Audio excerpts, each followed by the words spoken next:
साहब ये बताइएगा कि तमाम तर कंसल्टेशन का हिस्सा रहे, यहां तक कहा कि मौलाना साहब के पास जो ड्राफ्ट है वो हमारी तजावीज़ वाला है, यहां तक कहा कि हम करीब पहुंच गए हैं, बहुत कुछ हुआ। और मौलाना ने भी बरमला on the floor of the house ये कहा कि जो मेरे ड्राफ्ट है उसमें पीटीआई का इनपुट शामिल है।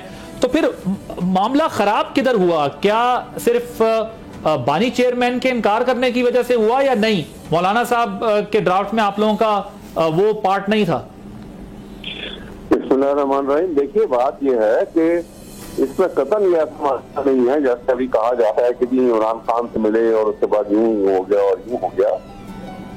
देखिए, उस वक्त जब ये मुस्तबदा पिछली दफा आया किसी को दिखाया नहीं गया और इस वक्त taken close to the text और किसी को पता ना लगा। यानी ये बात खुली तो आया कि उसमें फंडामेंटल राइट्स के इफेक्ट होंगे, उसमें एक फेडरल कॉन्स्टिट्यूशन कोर्ट होगा, अलग से होगा।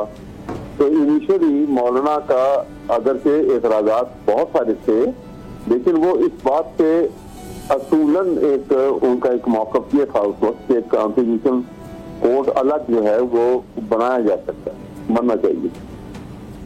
और इसके ऊपर बात चलती रही तो मिनिमम डैमेज की शक्ल के अंदर के ये लेसर इवल जो है कि कॉन्स्टिट्यूशन कोर्ट की जगह पे constitution bench within the same discipline of the Supreme Court, under the Chief Justice of the Supreme Court, ये एक बेंच अलग से बनाया जा सकता है। ये प्रपोजल थी उसके पैरेलल।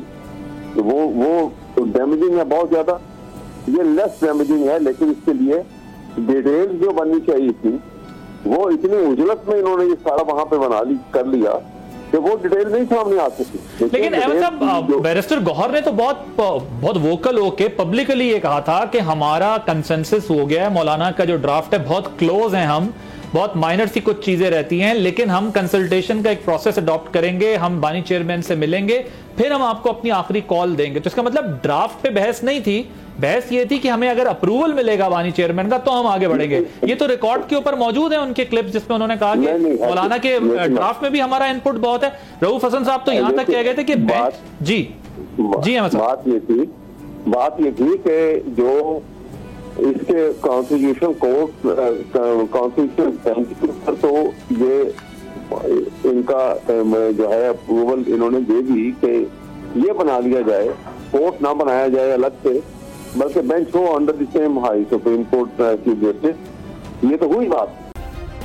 सब्सक्राइब करें और बेल दबाएं ताकि कोई खबर रह न जाए।